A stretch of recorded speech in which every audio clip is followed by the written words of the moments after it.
Well, I hope you had just a wonderful weekend. Mine was, I would call it pretty typical. I sat down and watched a lot of football. Unfortunately, there isn't going to be a lot more football, at least the entertaining variety, anytime soon, other than the Super Bowl, and even that may not be what we would call entertaining. I'll talk about that a little later in the program. In the meantime, a number of things that I happened to see over the weekend and right up until showtime this morning that I think we're going to have to talk about today. And I've jotted down a short list of some of those things. I won't get to all the list right now, but I'll tell you a few of them that I thought were highlights of the weekend and coming into this morning. There is a front page story on the Sunday Times News about local Muslims reacting to a lot of claims that their faith happens to be violent. They have a small gathering place where they worship. You've probably passed it. I have too as well. It looks like a tiny house. They're looking to expand it. And I was actually shocked by the figures that were reported in the newspaper about how many Muslims actually live in the Twin Falls area. But we'll get to that a bit later. I don't think that we're looking at a great terrorist cell here or anything like that. I think that most of the people that were actually interviewed are pretty much your run-of-the-mill, well, some were students, some were business people and the like, but they have some interesting thoughts about the direction things are going with their religious faith around the world. Number two, if you look at our website this morning, and you can do that by going to newsradio1310.com. The lead story, and you see a large photograph of President Obama there. It says tickets are available for President Obama's Idaho visit. Now, after the State of the Union address, he's coming to Idaho the following day, and he's going to be speaking at Boise State. And again, tickets are still available. This is one of those things that has been noted already by people in media. When he was first running for president way back in 2007, 2008, he would show up somewhere and there would be a packed house. And then after he was in office a few years, it seemed to wear off. He went to Pittsburgh where he had spoken to a packed house of, I think it was pipe fitters, and he went back to their Union Hall a few years later, and hardly anyone showed up for his remarks. He went to Ohio State University a couple of years ago, and again, the arena was half filled. And so he's not drawing the crowds that he used to. And coming, of all places, to Idaho to promote what is really going to be a Robin Hood pitch, probably will not fill up the building again. So just letting you know that. On the other hand, if you feel it's a piece of history and you'd like to go, perhaps you might get your hands on some of those tickets. And the other thing that really caught my attention this weekend, and it's because I almost rescheduled my life. Well, not that that's a big deal, but I was driving past the theater at the mall on Saturday, and I slowed down and looked at the start times for the various movies that were playing. And American Sniper is of course playing locally, which set all sorts of box office records. It may, by the time they finish counting this morning, it may have eclipsed $100 million on its opening weekend. Just an incredible, incredible turnout by people who wanted to see this film, which is based on the life of the late Chris Kyle. Kyle was shot by one of his fellow troops at a range a couple of years ago, or 2 years ago now. And that man was suffering from a severe case of PTSD. But the movie, it really details Kyle's life while he was serving in Iraq, and just the difficulty it put on his family and the like. And I was going to go because Friday night I happened to see a comment on Facebook from a friend in California. And I met the friend about 5 years ago now, when she was working on Christine O'Donnell's U.S. Senate campaign. And we've stayed in relatively good touch ever since then. Well, maybe I should rephrase that. This is not talking about anything physical or anything like that. But she had gone to see the movie, and she was commenting online about how it was one of the finest pictures she had ever seen, and she said it just is an emotionally draining film. When you hear that from someone, that usually tells you that this is a movie that is worth paying some attention to, and Clint Eastwood is getting raves for his efforts. Now, the movie got an Academy Award nomination. Eastwood did not get one for director. Usually those go hand in hand. But now that the movie is doing so very well at the box office, Lefty is beginning to get a little bit angry about all of this. It's 8:11. You're listening to Bill Colley on Top Story today at 1310 KLIX and newsradio1310.com. And I'm speaking of the fact that Lefty believes that everybody in America should believe what Lefty believes. And Lefty way over-exaggerates the number of people of like mind. And I'm using Lefty just as a generic term for Americans who are disgruntled, who don't have any love for country, and who would just as soon use the American flag as a wash rag, or worse. They would just as soon use it as a wash rag than as a symbol for our country. And I happened to come across some of these negatives in the last 24 hours. Do you know who the actor Seth Rogen is? I only remember ever seeing one movie he ever made, and he was playing himself with a group of friends, and the movie was about, the end of the world, and they have to battle the devil at the end. It was meant to be a comedy. I watched it. It was okay. I had nothing else to do that particular day. It happened to be on TV, and I sat down in front of it. Now, I didn't know it until I was reading some details about it in the Daily Caller this morning. Seth Rogen is actually a Canadian. Now, his wife is American.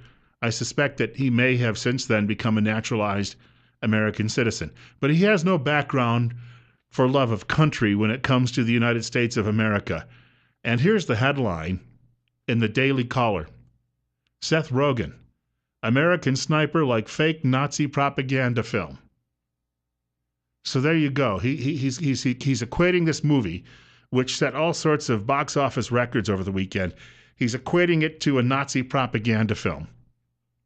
A writer by the name of Derek Hunter says, last month, comedian Seth Rogen was the cause celeb of Hollywood when terrorist threats caused Sony Pictures to cancel the release of his latest movie, The Interview.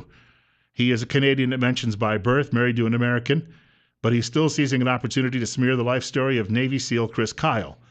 Hollywood, the writer says, is overwhelmingly left-wing. I think we all understand that at face value. That would be a self-evident truth.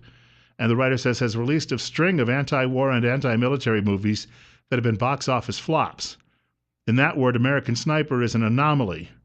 In addition to Michael Moore, who called Kyle a coward, Seth Rogen appears to be unimpressed by the film or the story of the late Chris Kyle. Now, you would think that it might end there. There is a British newspaper called The Guardian, and The Guardian at one time was the mouthpiece of the Communist Party in England for decades. It's online now, and The Guardian, I get this thing emailed to me every day. I signed up for the daily email alerts just because I like to see what's going on in other parts of the world, and I like to keep track of what the activities are of the ideological enemy.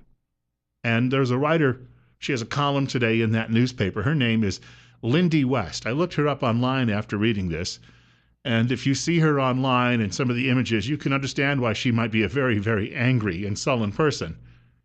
And this is the headline: The Real American Sniper Was a Hate-Filled Killer. And in fact, the headline then goes on to ask, why are simplistic patriots treating him as a hero? So there you go, simplistic patriots. Because you're not a lefty and you don't hate this man and you have some respect for him and you're going to the movie and you're cheering the movie, you're a simpleton. In other words, we on the left, we know we're so much smarter than the rest of you. When are you going to get in line and join us? That's the argument they continually make in these situations.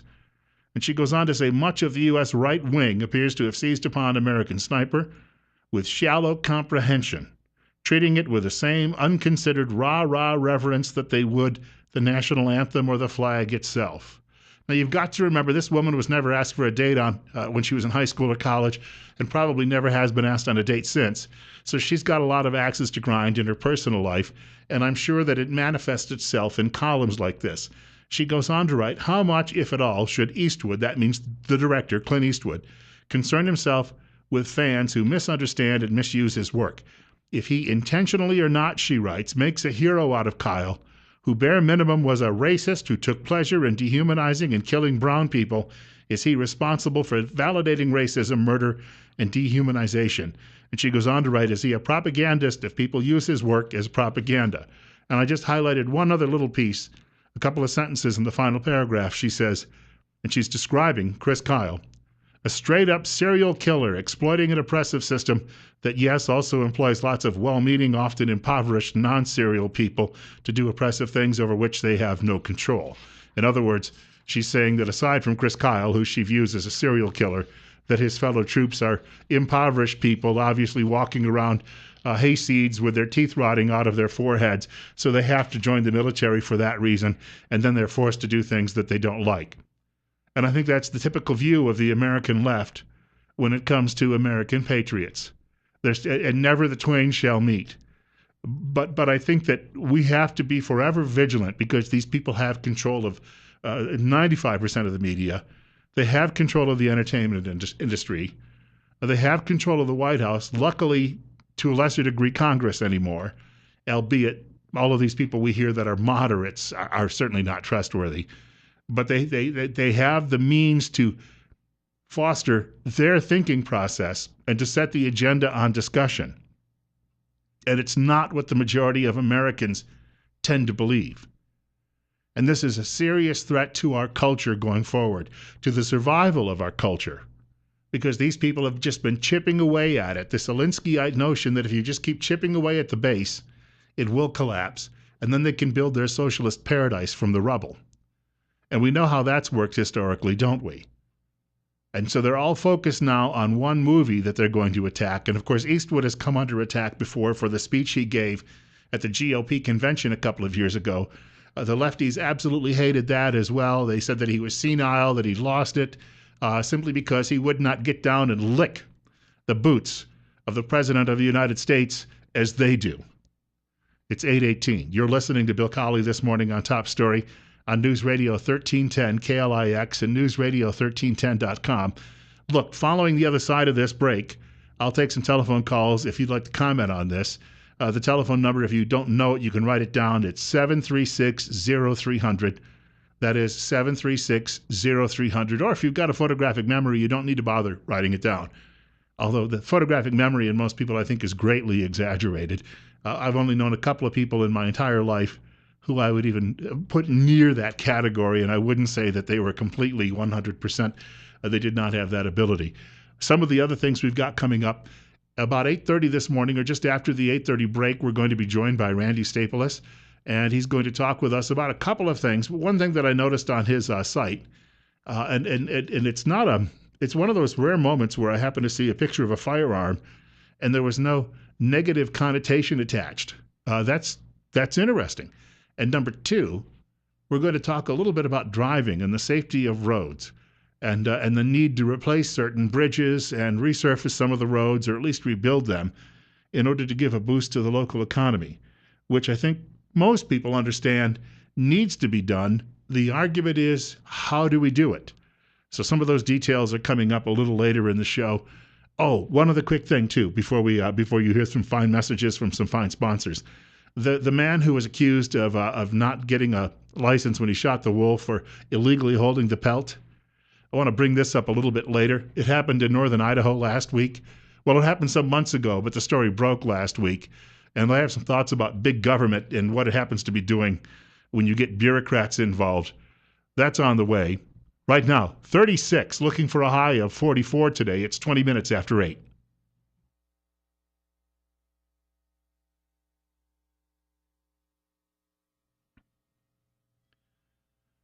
There was a story you heard last week right here on News Radio 1310 KLIX, and we had details as well at newsradio1310.com. And it detailed the travails of a man in northern Idaho who shot a wolf. Apparently, from the view of government and environmentalists, if a wolf is about ready to eat you or your dogs, go ahead and let it happen. And I say this because it just, I know, well, but that's the law. Give me a break for a minute on this one. And Fox News ended up picking up this story. No pelt, possible jail for ex-Navy officer who shot wolf in Idaho. And I'm just going to jump around and give you a couple of quick highlights from the story Fox has. To legally bag a wolf, hunters must first buy the tag from the State Department of Fish and Game. It's permissible to shoot one in self-defense, but you don't get the carcass or the pelt. I guess you just have to leave it there to rot, so other animals and buzzards and the like can come along and chew it to pieces. That's apparently better for the because, we have so many wolf shootings that we can feed the multitudes of avian species in Idaho. No, I guess that's not the case at all. The writer goes on to say that Mr. Mize, and he is Forrest Mize, 53 years old, he wanted to hang the Idaho gray wolf's pelt on a wall in his home, but a taxidermist refused to take the job because he did not have a tag. He applied for the $11.50 tag retroactively, but state conservation officials somehow found out. He now could spend 6 months in jail and pay a $1,000 fine. Now, again, he's out for a walk on a trail and suddenly encounters a wolf. He has his dogs, and the wolf suddenly decides to go into attack mode. So he shoots the wolf dead. All right, we all understand that, and we can all be sympathetic. So he didn't leave it there to rot on the trail. Apparently that is his crime here. And he thought, well, what the heck? It's a nice-looking pelt. I'll take it home. I'll hang it on the wall. And now you've suddenly got government stepping in and saying, oh, you can't do that. If you do that, I mean, God is going to be angry, and Mother Earth is going to be angry, and the environmentalists are going to be angry, and you didn't pay your $11. How does he know he's going to encounter a wolf on the trail and have to defend himself by shooting it? Yeah, well, that you should have known better. You should have had your $11.50 tag just in case, because most people out for a walk every day encounter wolves in those situations, don't we? The reason the government is doing this, it's simply the usual old bureaucratic argument, and it is this: because we can. Because we can. We get paid to do this. We get paid to produce. That's what's really behind all of this. It's not about right or wrong. It's just simply because they can mess with the guy, so they're going to do it to justify their existence. We have a caller with us. I'll note, caller, hold on just a moment. 736-0300 if you'd like to reach us on Top Story this morning with Bill Colley on News Radio 1310 KLIX and newsradio1310.com. And you're up next. You're on air. Good morning, Bill. You happen to be right. He was guilty of one thing. He wanted the pelt. Right. Right. There is a unspoken rule in Idaho. It's called the 3S. You shoot it, you shovel it, and you shut up. Yeah. That's it. By taking it to the taxidermist. Thank you much. Didn't stick around. Just wanted to get that out off his chest, I guess. But taking it to the taxidermist apparently was the big mistake. Otherwise, it could have ended up on the wall at home. And 20 years from now, you could have had agents come bursting in, searching his house while they're trying to confiscate his firearms. That's the future, of course. And then they would have said, well, we can't prosecute you on this because apparently the statute of limitations is long, long gone. But it just, that the whole point of our law, a system of law, and our court system as well, is to try to inject some common sense into what we do. And once again, this wolf wanted to tear apart the man's dogs and perhaps him. All right, so again, he walked away with the pelt. And if you were out, bagging wolves illegally, I could see what the point would be with all of this, because people don't like poachers. But the fact of the matter is he wasn't even going to be making a profit off of any of this. Again, he stumbled into a situation, he remedied the situation in self-defense, and now you've got people saying, well, boy, they're just salivating at the prospect of being able to find this guy and put him away. I don't understand it. In fact, I think at this point, you've got these bureaucrats who are enforcing this need to come forward, issue this man an apology, and say, hey, you know what? Sometimes common sense dictates that we don't go ahead with this enforcement. Now, I know people will then argue, well, wait a minute, but what about the guy who's going to get away afterwards? Again, he did this in self-defense. That's simply all that is. And the fact that he walked away with the animal and the pelt, look, it wasn't going to go anywhere after that. It wasn't going to come back to life. It wasn't going to harm anyone else. And as I say, other than being worm food, really nothing here has been disturbed. So let's remind those folks out there who are enforcing the laws, especially those people who are sitting there. They remind you of the what was it? The psychologist in Miracle on 34th Street, sitting there twirling his mustache and rubbing his forehead. We're dealing with a lot of those people, and they're supposed to be public servants. They work for us. We're not here to be their servants and take their abuse. Randy Staple is joining us in just a few minutes on News Radio 1310 KLIX and newsradio1310.com. Bill Colley with you on Top Story this morning. Randy's going to talk a bit about roads and a great cover shot that he has on his latest publication. All of that coming up.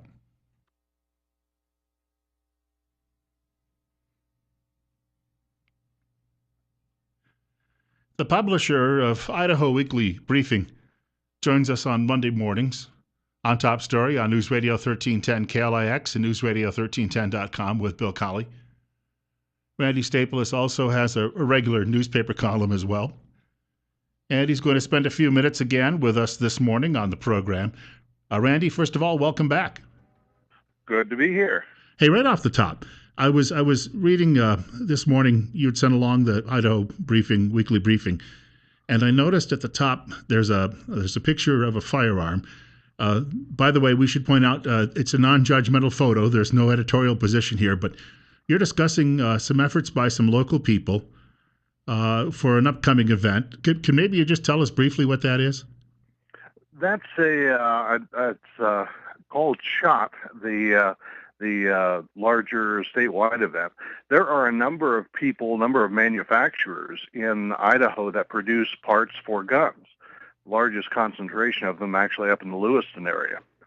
And as a result, a number of them decided to get together, and Department of Commerce took notice of this as well. They decided to put together an all Idaho firearm, and that is what the picture is of. It's a firearm whose parts were manufactured entirely in Idaho.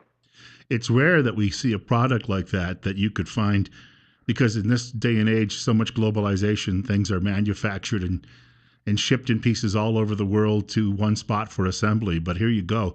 To do this from scratch in one state, that's a pretty amazing story. That's true. It is kind of interesting that all of those pieces were able to be put together in Idaho. And if you start to think about a complex mechanical piece of whatever that would have been manufactured totally from start to finish in Idaho, I'm not coming up with very many others. In truth. I was reading your column today in the Times News, and it's a subject we talked a bit about last week, and that was road infrastructure matters. This morning, there's a fellow actually writing at Washington Examiner, which is a fairly conservative publication, but the headline is "Why Infrastructure Matters: Rotten Roads, Bum Economy." And so a lot of people are making the very same point, no matter what their backgrounds are. And of course, you pointed out that there's still going to be considerable debate about how you do this here in Idaho. Oh, there's going to be, no doubt about that. One of the things that occurred to me as Governor Otter made this kind of one of the key points of his State of the State on Monday is that this is precisely the point that became really the toughest issue for governors and the Idaho legislature to see eye to eye on in the last dozen or so years. You might think that roads wouldn't be such a difficult thing because pretty much everybody agrees that we need them. We have to repair them. That somehow or another those repairs have to be paid for. But it's been a very tough subject, and the two longest sessions of the legislature in Idaho history came within the last dozen or so years, and both of them were driven mostly by transportation tax issues. Legislatures and governor just sat down glaring at each other, and finally, to an extent, the legislature each time gave in, but in the most limited way that the governor would finally accept. And this wasn't just Governor Otter, which his last such occurrence was in 2009. In 2003, Governor Kempthorne had basically the same kind of issue.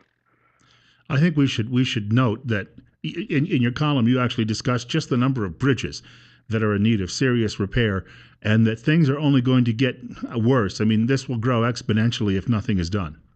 Well, and Otter made the point, and it's I think most people would understand that's a legitimate point, is that it's a matter of pay quite a bit now or pay even a whole lot more later. He estimated that the cost if roads aren't repaired now down the road could cost 6 to 14 times as much. And you can kind of take your choice, but eventually, unless you're going to turn your roads back to gravel or worse, then that's what you're going to have to do. I was going to say, you pointed out it could really delay legislative action, and it could drag on and on and on well after session would normally end, and you see that perhaps happening again. It's possible. It's certainly very possible.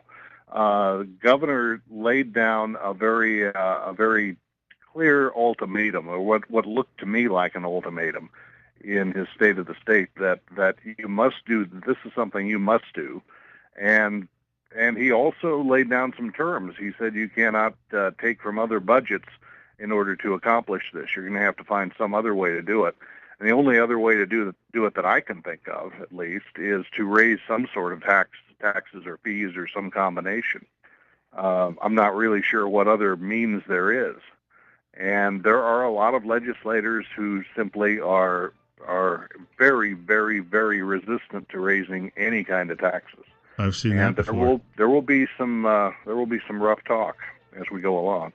Well, Randy, always quickly, for people who'd like to know more about your weekly briefing, where will they find it? They can find it on ridenbaugh.com, RIDENBAUGH, and lots of other information as well. Hopefully we can also get you to talk in a few days again about the president's visit, too, as well. So that's going to be big news on the state level. Yes, I'm sure that it will be. All right, we'll talk soon. Thank you much. Thank you. Take care now.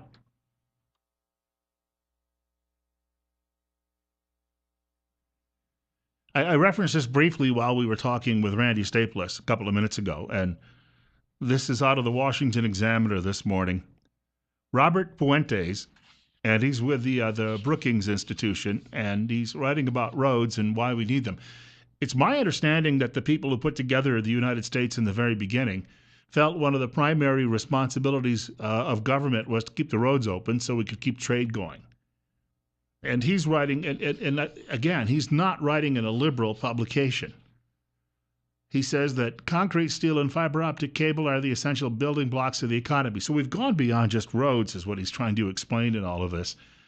He had a couple of facts here, though. I mean, some of these things I may have been aware of, but maybe not to the extent that he's citing. He says, unlike Western Europe and parts of Asia, the United States still has a growing population. We've added, get this, 25 million people in the last 10 years. So the country has a population of nearly 330 million. We've nearly added almost a full tenth to that in a decade. And that's a fascinating figure. I wasn't aware that it was that big. He also says over 83% of world economic growth in the next 5 years is expected to occur outside the United States. So I guess his point is, how do we bring it back here? And then he points out that Canada, Australia, South Korea, parts of Europe, and all of China are spending far, far more money on rehabbing roads and bridges or building them. And I think it's something that we have to take into account. Now, if you don't want to pay any taxes, then you can't use the roads. Maybe that's what we have to say. 8:45. We have a couple of callers with us, and I'll get to you in just a moment, caller, if you'll be patient for a moment. I just want to mention 36 right now. Just jumped, in fact, as I was speaking, to 37 at 8:45 this morning. Top story with Bill Colley on News Radio 1310 KLIX and newsradio1310.com. And you're up next. You're on air. All right. Again, I was welcoming you to the show. Please hold on. You're not going to necessarily hit air immediately. And you're up next. Welcome you to the show. All right. Can you turn down the radio in the background? Yeah. All right. Let's try that again. Go ahead. Hello. Yeah, you're on air. Okay. I've driven to Boise a lot, Haney, Idaho Falls. I think our roads are in excellent shape. I don't think there's too much wrong with them. I think that the interstate is in great shape. I don't have any issues with that. I think that I drove it to Jerome one day last week, and nice, clear, smooth sailing getting up there. But when you get off the interstate, there was a street I was on in Twin Falls the other day near Fred Meyer Grocery, and I noticed after the snow and ice pack had melted that the street has grooves in it like you'd see in a dirt road from the tires. This isn't the pavement, the actual pavement in the street. How does that happen? Hard to say. That's where I think the problems may lie, and concern is that we're driving on some bridges that look to be in great shape, but underneath, not so much. Well, that could be. Well, thank you much for the call. If you've got a couple of other examples, I think that, he points out something that I've noticed, and places like Route 84 are in generally very, very good shape. These are relatively newer roads, but we're dealing, I think, back in the hinterlands with a lot of places that may not be quite what they are. Now, there are some arguments that I saw this in a story in the Washington Post over the weekend, and I'll get to this caller. Caller, hold on. I'll get to you in just a moment. And what they were saying is that we may have trends developing in this country where people aren't driving as much, and maybe we won't need as much money for roads. There's a thought on that, too. You're up next. It's 8:47. Welcome to News Radio 1310 KLIX. Bill, you asked about the grooves in the road. The problem is the people they're hiring to do the work, and they don't build a good foundation underneath, and then asphalt starts sinking when it gets wet or hot. And it's beside me. How come every time I see any kind of road work going on in our state, it's from somebody out of the state? Well, that means our tax money and everything is going out of state for a junk job. Here's a question, though. Here's a question. If the guy, even if we paid a little bit more for somebody in state, okay, at least the money would stay in state. But there's the argument. Some taxpayers want the cheapest contract available. Cheap isn't always best. It's usually not. Okay. I understand that. I think that's an argument, an age-old argument. Thanks for the call. An age-old argument when it comes to paying taxes. And that argument simply is, if someone can do the job and they can do it for a little bit less, why not go with that person? Now, I take the argument. Caller, I'll get to you in just a moment. When my parents used to buy me sneakers when I was a kid, they used to chew me out for my sneakers wearing out because I'd go through 4 pair a year. But they'd buy the cheapest sneakers they could find hanging on a rack at the grocery store. When I started buying my own sneakers and spent a bit more money on New Balance, they last forever. So there can be some, a point taken there. You're up next, and good morning to you at 8:49. All right, we'll try somebody else here. I hope we get through the maybe, and I'll get to you, caller, in just a moment. If I pick up the line, that means you're going to be on the air shortly. But give me a moment when I'm in mid-sentence or mid-thought, and then maybe I can get you on the air afterward. How does that work? That's not too difficult, right? 10 minutes away from 9 o'clock, you're on News Radio 1310 KLIX. Hello? Anybody home? Good morning. Good morning. Being as far as the roads and taxes, being the price of gasoline has been dropping dramatically, this would be the perfect opportunity to raise the gasoline tax and to fix the roads. Isn't that, though, a regressive tax that hurts the poor the most when it comes to driving? Well, doggone it, if the poor are poor, they can't afford to drive and travel, period. Well, I guess it depends on the degree that you're poor. So the more people travel, let's raise the gasoline tax. Let's take advantage of this lower price for gasoline. It only makes sense. And if we go to $3 a gallon again by summer, then what? So? All right. But if the gasoline or the price of gasoline isn't supposed to go up for a year. Well, I hope so. I hope it stays where it is for a very, very long time. It's good for my pocketbook. I thank you for the call.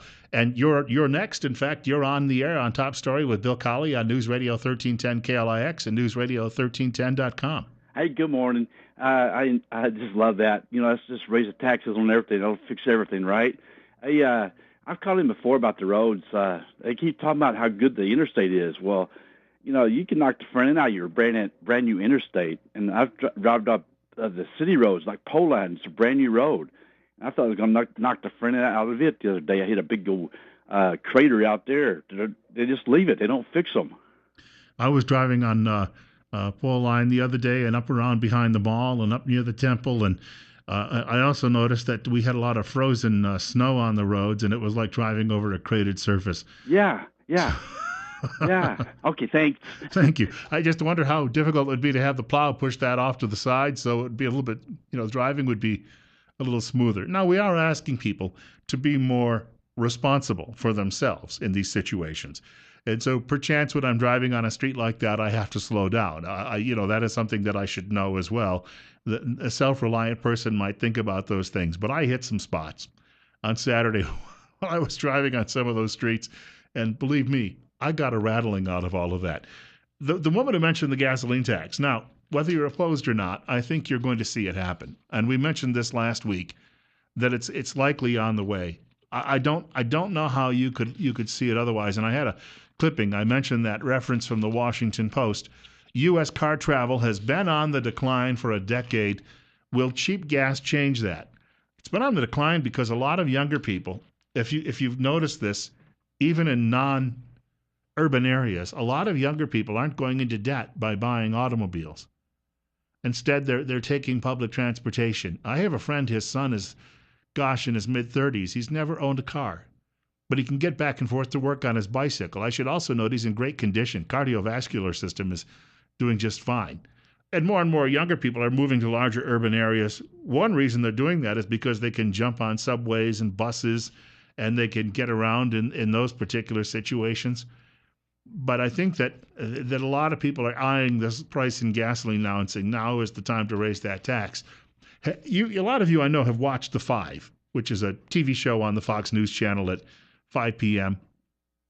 There was a debate about this last week, about raising the gasoline tax. And when I mentioned it was a regressive tax and it hurt the poorest drivers the most, that actually came from Bob Beckel, who's the House Liberal on that program. And he said that, and he actually got agreement from his fellow panelists on the right. And so the question is there another way to raise money for road repair? And I suggested last week, do we sell a special tag if you're a driver? Because they may turn it into a user fee instead. So if you drive 50 miles a week and you drive 500 miles a week, the guy driving 500 is going to be paying more than you are. You're up next. It's 8:54 on Top Story, and right now 37. And I want to first of all say News Radio 1310 KLIX and newsradio1310.com. Welcome. Hi, you're on the air. Oh, all righty. Why don't we tax mass transit as well, if that's what's causing the problem? Trains, you mean, and buses and the like? See, the problem is it just hits the gas tax. It doesn't get everybody. None of the taxes get everybody. Sure. So if you tax something that everybody gets, then everything stays paid up. So everybody goes to mass transit. You never hear about a tax on mass transit. So much of mass transit is just simply funded by the government. I mean, you don't have a lot of people doing it privately any longer. Exactly, but still, that's what's taken away from it, as I'm hearing. So it's just like the water in Twin Falls. So we conserve water. Well, that takes away all the funds, so now we got to jack the price up. It's just a vicious cycle. Thanks. Thank you. It's like your utility company. They say, well, it was a warm month, so people didn't buy as much to heat their homes. Our profits are down. We need to raise rates. If it's a cold month, and then it's like, well, we had a huge spike in demand, so we have to raise rates. And oh, by the way, we have no competition, so please go ahead and give us more of your money. We've all been dealing with that for a very, very long time. It's 8:56. Bill Colley with you on Top Story on News Radio 1310 KLIX. And newsradio1310.com. The writer of this story does leave open that notion that we're going to see some higher taxes when it comes to gasoline especially. But the other argument we also posed on this a few days ago, if you have $1.50 gasoline and they shove a tax increase down our throats, let's say 10 cents a gallon. If we go to $2 a gallon, would they then back off and make that 7 cents? And if we go to $3 a gallon, would they back off and make it a 3-cent increase? So it wouldn't be quite so painful. And we also know this from taxes on cigarettes and alcohol. Maybe not so much alcohol, but cigarette taxes. One of the reasons that Americans, so few of them smoke anymore, is because cigarette taxes are so high that they decided to quit. I'm one of them. I quit 16 years ago. Government is no longer raking in the money from cigarette taxes that it used to because fewer people are smoking. So taxes, after a while, on certain products that people use, it's a self-fulfilling prophecy when it comes to lack of funds. One other thing I think that people would have to keep track of in all of this, and quickly darting back to this story from Washington Examiner this morning where the fellow was talking about the need for spending more. He said, look, if you want goods and services to move cheaply, you're going to have a network to do it.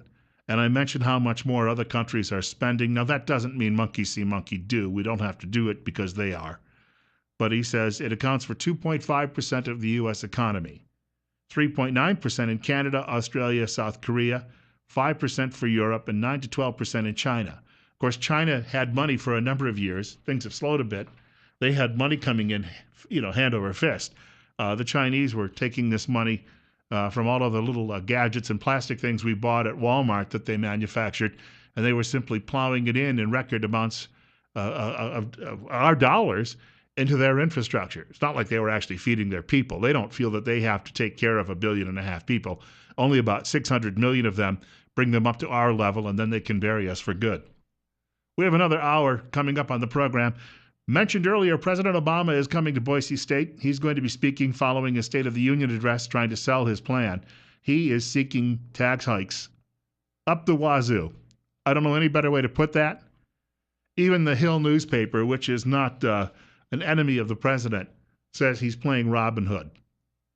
So we'll talk more about that coming up in a few minutes. And also that front page story in yesterday's Times News about the local Islamic community, hoping, I guess, that they will not be tainted by what is happening around the world by some of their co-religionists. Details on all of that following news at 9 o'clock from the Fox Radio Network. One more hour with Bill Colley on Top Story, and Rush Limbaugh coming up following news at 10 o'clock. Saw a headline this morning that said just 25% of Americans buy into the argument being made by the White House that the economy is improving. 1/4. Now, you may have some who simply don't know that there's always a fraction of those. And you have some who may say it's the same. And then the rest will say it's not getting better. It might be getting worse. So 25% doesn't mean 75% are saying it's getting worse, but it's still not a good sign. The public confidence is what really is needed to turn things around. So it is ultimately a confidence game when it comes to that. The president, meanwhile, in his State of the Union address, is going to propose spending, you're talking billions, hundreds of billions of more dollars, and he's talking about raising taxes to do that. Because, of course, government simply doesn't spend enough yet. Oh, it spends, maybe 40, 45% more than it takes in. He wants to actually increase that figure. The old line I used to hear from a friend who was a spokesman for a politician was, whenever I would talk about a social program, he would just look at me and say, who's going to pay for it? And these are questions that I think that a lot of folks, especially those left of center, are in denial about. They simply believe that you can keep squeezing everyone. Do you know if you went and you squeezed every last penny out of all of the Wall Street tycoons and all of the old money in the United States, it would still not pay off that $20 trillion in debt that the country has? And that's unofficial. George Will wrote a column a couple of years ago where he tacked on all of the unfunded mandates, that is, retirement promises made by states to state workers and local debt. And we could be looking at a debt somewhere in the area total in this country of $131 trillion. So a lot of people aren't going to be getting those pensions they were promised in the first place. You may think you are, but I don't think it's going to happen in some cases. So here you have the President of the United States giving the State of the Union address, and then his big event following that is coming to Boise, where he's going to give an address trying to promote that. Of course, he's doing it on the campus of Boise State because he'll find a lot more fellow travelers there. It's like that old Warner Brothers cartoon where Medusa, she has an audience of stone people, and when she's doing some project, she just pulls all of these strings and all of these stone arms go up in the air and approve. So he's going to he's speaking to the chorus is what he's doing he's not going to go in front of a general audience. And we mentioned in the last hour of the program, even a lot of the people on the American left are no longer duped by all of this because there are tickets still available for the president's appearance. We're coming up on 10 minutes after 9 o'clock. Bill Colley with you on News Radio 1310 KLIX and newsradio1310.com. Right now we have 37, looking for a high today of 44. Most of the ice on the parking lots that made walking difficult the last few days is gone, so you can feel more comfortable when you go outside. If you'd like to reach the program today, the telephone number is 736-0300. That is 736-0300. We have a caller joining us now. In fact, you're on the air at News Radio 1310 KLIX and newsradio1310.com. Good morning, Bill. For someone like myself, having watched this government and the way they manipulate the people for so many years now, they couldn't add the gas taxes when the gas prices were so high because the people would have went in an uproar. Now we drop the gas taxes, which is evidence that they have control of it, and now they're going to add these gas prices. They're going to shoot it back up to $4.50 an hour or a gallon rather, and plus the tax. And they're going to hit them with a stupid ray, and they'll just sit around and let them get away with it. They want to turn all of the United States into one giant Portland, Oregon, and put us all on bicycles. You know, when I was a kid, I remember seeing the pictures in the 1970s of people in Peking, now called Beijing, China, going to work, all riding, side by side, row after row on their bicycles. They're buying automobiles, and we're going the other direction. Now, what does that tell you? You look back what happened, 20 years ago when the Congress had laws out there that made it easier for a company to move out of the country and to get loans to move out of the country, to kill those jobs here in the country and set them up overseas. Your own government is your own enemy. We still have an export-import bank doing the same thing, and right now we can only sell maybe 700 automobiles a year in South Korea. And yet they subsidize Hyundai, and they bring those automobiles in here and just dump them on us. And unfortunately, our government allows that to continue. Yeah. And they take your taxes and turn them against you and use them against you. Yeah, it's a beautiful thing, isn't it? Thank you much for the call, sir. 12 minutes now after 9 o'clock on Top Story with Bill Colley on 1310 KLIX and NewsRadio1310.com. The headline at the Hill newspaper, which is not, by the way, in any means a right-wing publication. Obama plays Robin Hood. Justin Sink, who's got one of the most unusual names in all of media in Washington, D.C., Justin Sink says, well, it's almost as bad as Josh Earnest. Now, if you were going to hire a White House press secretary, Josh Earnest, it sounds like it's straight out of some goofball novel. But anyway, from the Hill newspaper, the White House wants the president to play the part of Robin Hood at Tuesday's State of the Union address. Obama hopes to use the big speech to remove a blemish of his presidency. Speaking of that, here's a guy who's the leader of the free world. Well, I don't know if we still call it that, but you ever notice there's a great big wart on the side of his nose? Yeah, I mean, is there no one maybe at Bethesda Naval Hospital who could go and remove that for him? He's supposed to be representing the country, and he's walking around looking like Morton Downey Jr. The writer says, an economic recovery that has left wage growth behind. That is the blemish of Mr. Obama's presidency.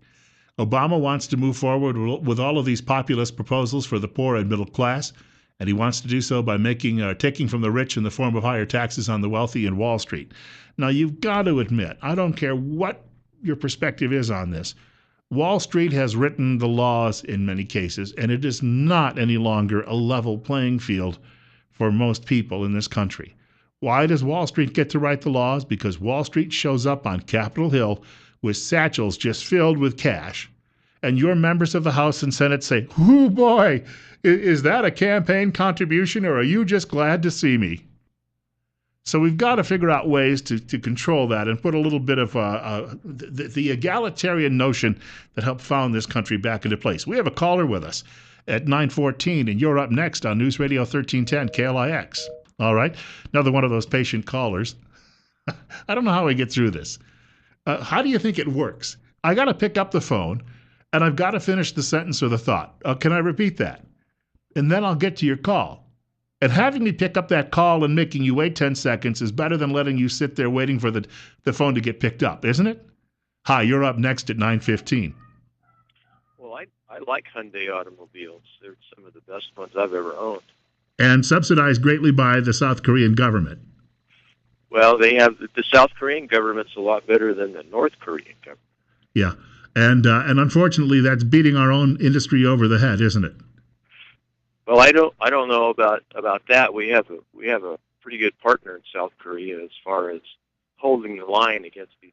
So we should give them whatever they need, and so our own people end up in poverty so that they can have better lives.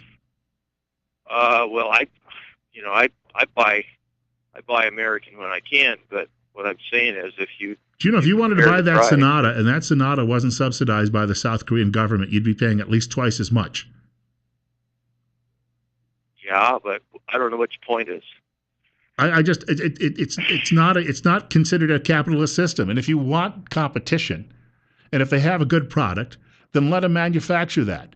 But the notion that we're allowing them to do that, and that we allow them to only limit 700, I think it's just a handful of American-made automobiles, really just American-assembled automobiles, be sold there every year. It's clearly an issue. It's one of those situations where we are turning around.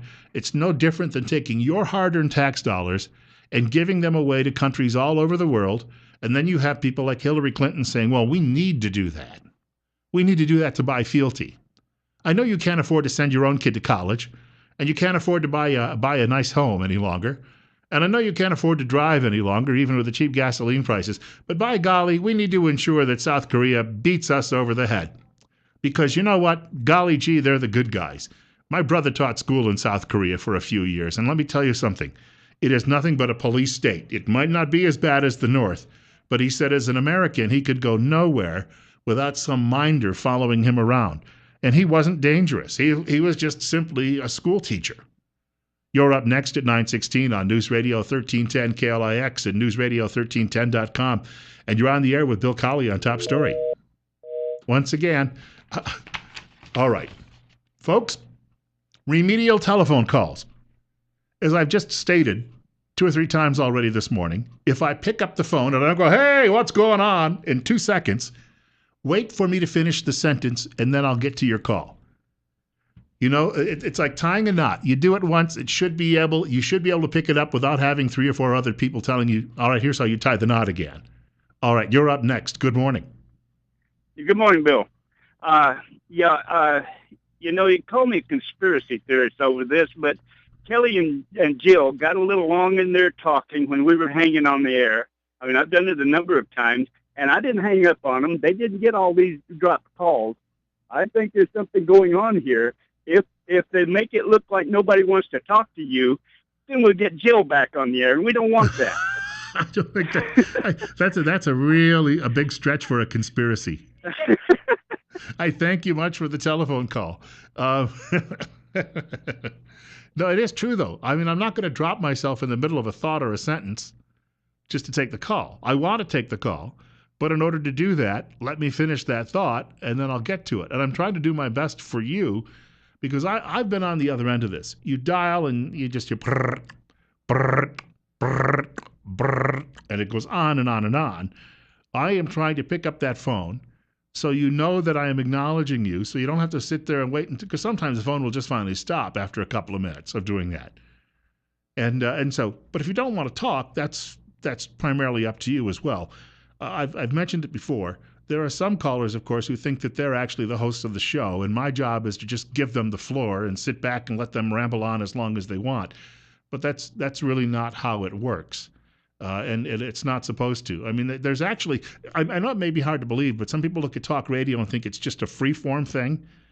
But it's actually pretty well planned, and you know, it's not scripted necessarily, in a sense that I'm not sitting here reading off a prompter. But there's actually some forethought that goes into it before a show. And oftentimes it comes down from on high, from corporate and consultants and the like. And they do these rules, or they have these styles or this approach to it because they have tested this. I mean, they have tested it. You wouldn't believe how much they've tested it over and over and over again, and to see how it best works.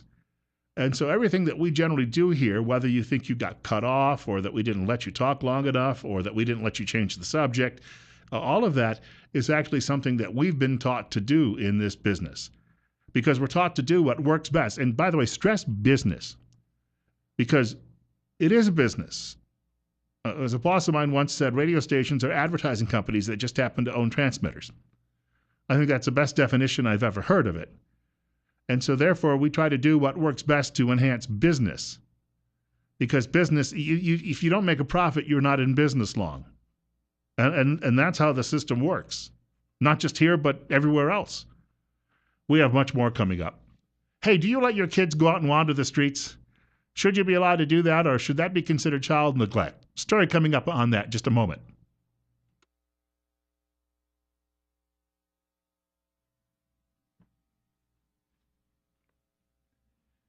So I was sitting down yesterday morning. Gee, I was so used to getting up early. Last week I was working early morning hours with Benito. So over the weekend, I just had not adjusted yet. I got up and I had about 5 hours ahead of me before I went to church. So I grabbed a copy of the Times News and decided to read through it. Then I only had 4 hours and 55 minutes before I went to church. It's 9:24. Bill Colley with you on Top Story on News Radio 1310 KLIX and newsradio1310.com. Lead story, Above the Fold, Twin Falls Muslims work to educate locals, expand mosque. Now, there was a story below that said, drug court grads stay clean, as if to imply that all 100% of the people who go through that program, in other words, it's a promotion. The story is a promotion for that because that's something that the editors like. It's not necessarily unbiased journalism. The story, Above the Fold, Twin Falls Muslims work to educate locals, expand mosque. Why do they have to educate you? Are you a dummy? Is that the point?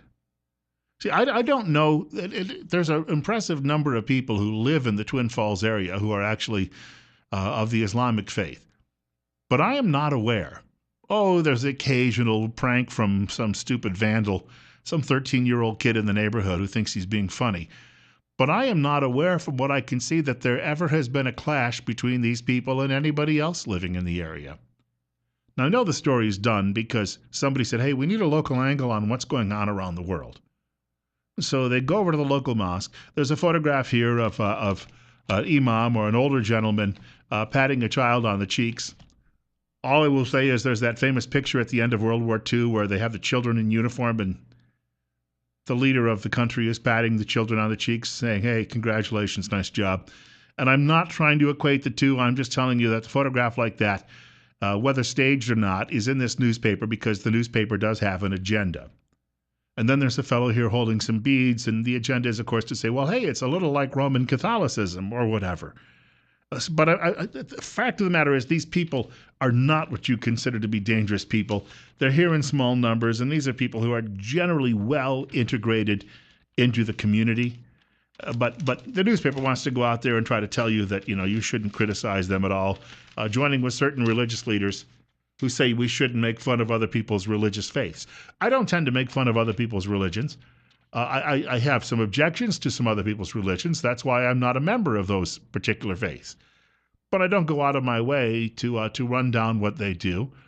People may look at mine and believe that if I think that a wafer is actually the body of Christ, that I'm a little screwy in the head. And so I don't go around doing a lot of that. But I'm starting to notice at least some blowback in media and entertainment that hasn't normally been there. Bobby Jindal, the Roman Catholic governor of Louisiana and perhaps the next president of the United States, has said he's sick and tired of the political correctness.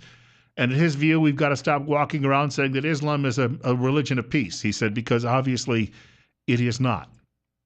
Overwhelming numbers of people, and people say, well, it's a small percentage. It's still a much bigger percentage that are violent than in any other religious faith, major religious faith that I know of. And there's a woman writing in the Washington Post, Pravda on the Potomac, one of America's most liberal East Coast newspapers. Yesterday, she's writing and she's saying, meet the Honor Brigade, an organized campaign to silence debate on Islam. She says there is an organized effort online and elsewhere in media to silence anyone who even brings up the subject. Now, the Washington Post would have never published something like this, but here's the thing. The media folks who've been out there, and they've been part of that chorus, oh, it's not a religion of violence, it's a religion of peace. And they echo the president, oh, well, these people can't really be Islamic if they're going around beheading people. But when some fellow journalists all get gunned down in their office in Paris, France, then all of a sudden the media goes, well, wait a minute, maybe it's not always the religion of peace. See, when it happens to their own kind, it's a bit like when a journalist gets killed in a war zone. It's the lead story on every network newscast and on the front page of all of the newspapers, and it's blared all over the web. Some American hero throws himself on a grenade to protect 10, 12 people around him. That's not a big story, but some reporter with blow-dried hair gets killed for getting in the way, and that's a huge story. And that's what's happened here. You've got some people in France, so-called journalists, cartoonists, and they got themselves shot up. And because of that, all of a sudden, other people in media are saying, well, gee willikers, I don't know, maybe. So you're starting to see the tide turn here somewhat. I don't know how long this is going to go on. It may just be something that's short-lived, but I think that it is something we haven't seen in a very, very long time. But this writer goes on to detail how she was even threatened. She lives in West Virginia, for crying out loud, and she has written some negative things about Islam, and she is a member of the faith. She has had death threats. And she goes on to explain how there is an organization called the OIC in some of your leading Islamic countries. Some of them who are so-called American allies are behind this. And they have organized these people anonymously to go online and criticize. But she even blames some organizations in our own country, such as the Southern Poverty Law Center, for jumping on board and saying that anybody who criticizes Islam is filled with hate. We got to wake up here, because if we don't, huge swaths of the world are going to be consumed by this. We didn't sit back and say, well, let's not call them Nazis. No, that wouldn't be nice. No, we went and dropped bombs on them and cleaned up the problem. It's 9:30. Hey, I've got more coming up. Don't let your kids go to the park and walk home alone. You could find yourselves without kids and going to jail. Details on that.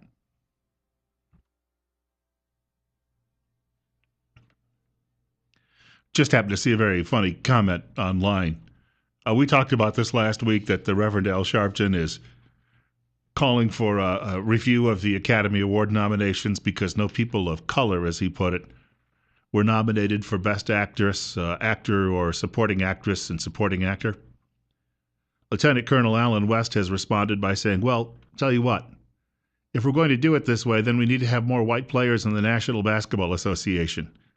They may not be as good, but if you want it to be, if you want it to represent the culture at large. It's 9:34. Bill Colley with you on News Radio 1310 KLIX and newsradio1310.com. We have 37. And in fact, we're looking for a high in the mid-40s today. Should be a nice warm day, at least when you consider the time of year. We can live with that. It means that there won't be a lot of ice to deal with. There is a story coming out of the other side of the country in Maryland, but it speaks volumes about how we raise our children. Montgomery County, Maryland is a massive suburb of Washington, D.C. And there is a young couple who live there, and they have two children aged, I believe, 9 and 6. And last week, their children went to play at a park, and while walking, it's a mile walk back home, while walking back from the park, some neighbor called and said there are two children walking on the street alone, and we can't have this. So the police came and picked up the children about half a mile from home, took the children home. The parents are now charged with neglect because they allowed the children to walk home from the park alone.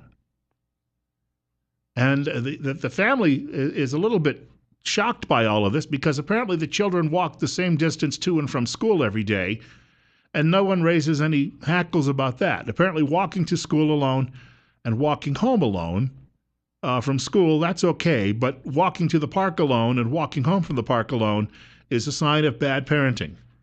The parents could face some criminal action. They could also lose their children because of this. The children are otherwise healthy. The parents have strict bedtimes, strict rules about doing homework, strict rules about the amount of time the children can watch television or spend on the computer. But mom and dad are pointing out that just a generation ago, letting your children walk to the park and back on their own would not have been considered a crime. And again, they're walking. I used to walk to school alone many days when I was just a little tyke. Sometimes I would walk with the neighbor kids or with my older sister. She was just a year older than I was, so we were just small little children.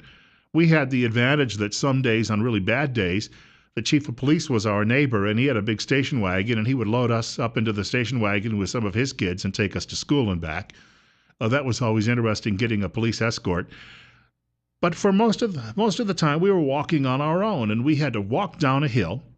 Then we had to walk across an old wooden bridge with a railroad bed down below. Who knew there could have been trolls beneath that? And then we would walk about 500 feet more, then hang a right turn and walk down past an abandoned church where there was just nothing but overgrowth. There could have been all sorts of ogres back in there. Then we got down to the bottom of that hill. Then we had to take a left turn and walk along the ridge of a park. then a right turn and cross a metal bridge over a creek, and past 3 or 4 more houses and a left turn on the street to school. And we reversed that on the way home. And we did this day after day after day, year after year after year, and now to know that my parents were committing some sort of crime by letting us do this on our own. And we also, I had some friends, Steve and Denny, and we used to go camp out in the woods by Steve's house, and we would build a large fire, and we would sit out there, and we would wrap potatoes in foil, and we would have foiled potatoes, and sit out there. And there was a policeman named Sergeant Freeze, who sometimes would be driving up the street. He'd see the fire up on the hill, knowing that we were camping up there. Just to be a wise guy, he would hit us with a spotlight. And sometimes he would get out of the car and say, "What are you boys up to up there tonight?" And it was all done in, good fun. And we would get up sometimes in the middle of the night when we were camping out there and decide to walk along the railroad bed, which was just below the hill.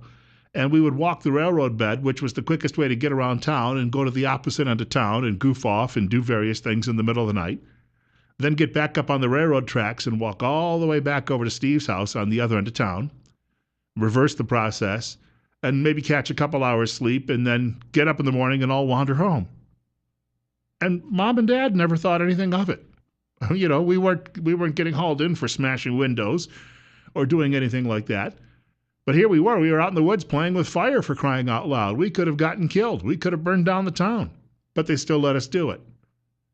What has happened to people in this country that you cannot allow your children to walk to the park alone without being charged and being called a bad parent, and have your kids taken away and sent into foster care? 736-0300. You're up next on News Radio 1310 KLIX and newsradio1310.com. Yeah, Bill, that just a real quick comment here. That cop that shined the flashlight on you and joked around with you, he was what is called a peace officer. We have no more of those. We have law enforcement officers. Yeah. Growing up, and I thank you for the call. I was sharing, we had some members of the Twin Falls Police Department here last week, and I was sharing with them that when I was growing up, it was very much like the Andy Griffith Show. The chief was full-time, and we had a part-time officer on weekends. I think that they ended up hiring a second full-time officer when I was a teenager, and that was the sergeant who used to play with us, shining the light our way. But in a town with 2 traffic lights and with not a lot of crime, I mean, it's just, that's the way we lived. And now I think they have 8 police officers there. It's funny how that's changed, even though there are fewer people living in that town. They got to pay more taxes and write more tickets to take care of everyone, to pay for themselves. We've got to look at some fine sponsors in just a moment, but more coming up on Top Story. School children living in poverty in Idaho. A survey released over the weekend details how many American school children are actually living in poverty, and the numbers have grown greatly since the election of President Barack Hussein Obama. This is the man who was going to transformationally change the country, and you wouldn't recognize it again. And apparently, he's kept his promise.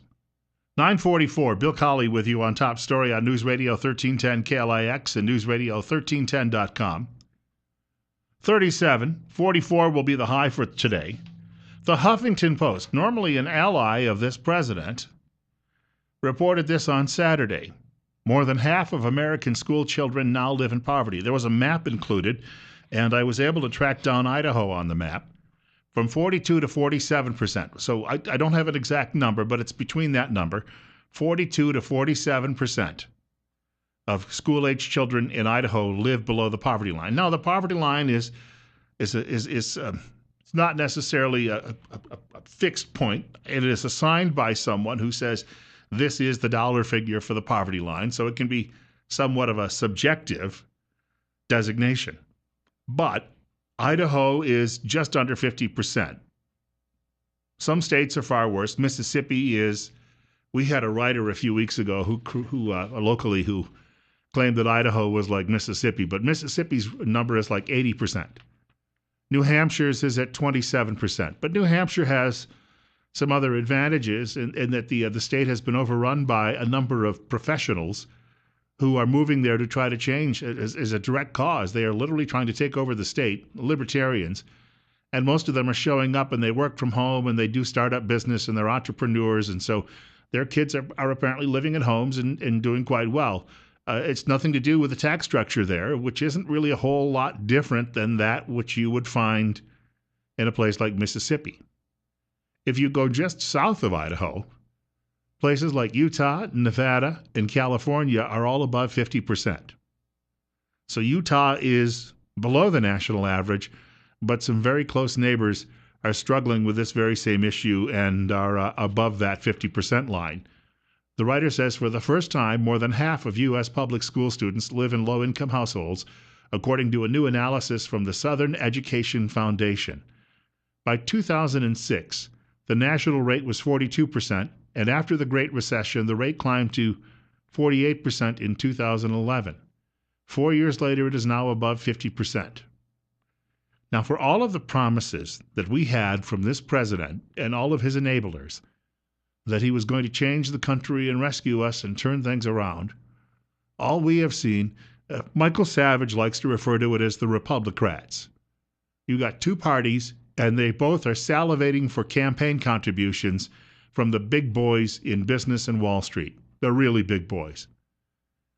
They can sit there and mouth the old words. Oh, we Democrats, we're for auto workers and big unions and taking care of the poor. Oh, and thank you for the campaign cash. There is a joke, and it was reported in Rolling Stone a few years ago, that Goldman Sachs is known as the Bank of the Democrats because they go up to Capitol Hill and they write big fat checks for campaign contributions to all of the leading Democrats on Capitol Hill. That's why Timothy Geithner gets a job working in the White House, is because he's been such a good boy throwing so much money that way. So this notion that somehow Democrats are better than Republicans and looking out for you is a bunch of baloney. And I think that people out there have to get rid of that old paradigm of thinking that one party represents the blue-collar worker, which there are very few of anymore, and that the other party represents the country club. Because both parties primarily are chasing the biggest donors. And that's what it comes down to. And when the president talks in his State of the Union address tomorrow, and he gives all of these highfalutin words and talks about how we're going to raise all of these taxes and soak the rich, he's got his fingers crossed behind his back. It's a bit like when he was campaigning. You may remember in 2008, he denounced the North American Free Trade Agreement known as NAFTA. And it was later discovered that at the same time he was telling the Canadians, psst, I don't really mean it. In other words, I'll lie to get elected, but I don't really mean it. This is what we're dealing with system-wide.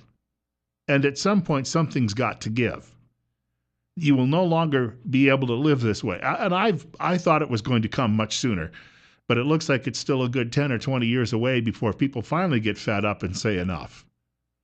And by that point, it might be too late in all of this. I don't know how, though, you can make all of these promises and just simply not. And every time I hear, well, it was the obstructionists in the Republican Party. Look, Mr. Obama, the first 2 years that he was in the White House, he had majorities in both houses of Congress. If these people were really out for the little guy, they would have done it. All they did was reward insurance companies and the pharmaceutical industry with Obamacare, which, by the way, you're going to see some startling figures on costs coming up in the next few weeks. I was just reading that on the Drudge Report this morning, and Drudge is linking to some stories from some sources, good sources, reliable sources, that even some people among the Democrats are considering that this may have been a bill of goods. But they would be fringe people in the Democrat Party. Did you notice this yesterday? Do you read the comics? It's one of the few things in the newspaper that I still really enjoy on Sundays is reading comics. Been that way since I was a kid, and I was reading Prince Valiant and some of my other favorites. I admit that we've got the single A league of comic strips here in the Times News. It's not like you get all the big ones, but they do carry Doonesbury. I'll mention that in just a minute. First, though, Mike Huckabee, brought to you by the financial advisors at Waddell & Reed. Thank you very much, Governor Huckabee. And again, the Huckabee Report is brought to you exclusively by the financial advisors at Waddell & Reed in Twin Falls. You can reach them at 736-6563. That number once more, 736-6563. So we were talking in the last segment of the program about how the little guy, despite whatever promises you may be getting, seems to be getting squeezed every time Every time government makes a promise, in other words, government is just playing a shell game with us, and unfortunately, we're not benefiting. Now, they may believe, ultimately, that their policies are so important that they need to sell out their belief system to the highest donor. And then they look for some sort of compromise. But I was reading that this morning, that this whole healthcare system is in dire straits right now again, and that there are even people who are looking at it and saying it's not going to hold up much longer. In other words, they're going to be pushing single payer before you know it, and that will also benefit the pharmaceutical industry. 9:55, 38 right now. Bill Colley with you on News Radio 1310 KLIX and newsradio1310.com. This is Top Story. Yesterday I was reading the newspaper, and they carried Doonesbury, which I guess is pretty much in every newspaper in the country, which is an editorial cartoon. It's not a comic in any sense, but there was an effort to try and promote the candidacy of Elizabeth Warren. So they're already hailing this woman who's lied about her past, so that she could, her ancestry, so that she could get a plum job teaching at Harvard University. But she's going to be the latest savior of the American public, despite the fact she can't tell the truth, and that she took advantage of some nebulous relation to some Indian tribe hundreds of years ago in making a claim that it's a bit like that Ward Churchill guy who said the same thing and he really wasn't. Or barely. But anyway, they're making a pitch, but here you go again. If she doesn't have any money and she spurns Wall Street, she's not going to get elected. There's simply no other way around this. When you've got people, there's a U.S. Senator from Delaware named Chris Coons, very liberal. He's saying that what we need is a constitutional amendment to limit spending when it comes to political races. And you could say, well, here you go again, because he knows his side isn't going to get as much. But just before she left Congress, Michelle Bachmann, who was a darling of the American conservatives, said the same thing. And not long after Michelle Bachmann said it, Rush Limbaugh even jumped on the bandwagon. So we've gotten to the point now where you're hearing it from uber liberals and uber conservatives, and they're all bringing this up. It may well be we're going to see it happen. Not anytime soon, though. If nothing in government moves fast. It's like Huckabee the other day was talking about the need for the fair tax and eliminating the IRS. I've heard so many people say, brilliant idea, great idea, huge money saver over the years. And you know what? It doesn't happen. Why? Because somebody somewhere is benefiting from the current system, no matter how unfair or how corrupt it happens to be. Also, didn't get to it last week, but Koskinen, the guy who's running the IRS now, says that they will not be able to keep up with the volume of calls they have from taxpayers who have problems going into tax season this year. But don't worry, if you don't get through, it'll be your fault, not theirs. So you'll be faced with the penalties and fines and perhaps even jail time. Once again, government serves you, not the other way around. Just, I know, something to think about. Well, God willing, I am back here in the Creek Don't Rise tomorrow between 8 and 10 o'clock. Bill Colley with you on Top Story on News Radio 1310 KLIX and newsradio1310.com. 3 hours of Rush Limbaugh scheduled ahead. I did not mention today it was Martin Luther King Jr. Day. I know that will upset some people, but then again, they would not be upset that this is also the anniversary this week of Roe versus Wade. So I guess it all depends on what your cup of tea is now, doesn't it? All right, I mentioned both. There you go. I guess I'm off the hook. And, of course, Sean Hannity will follow Rush Limbaugh a bit later today following news at 1 o'clock. Please enjoy your day, stay out of trouble, and we hope to see you again tomorrow.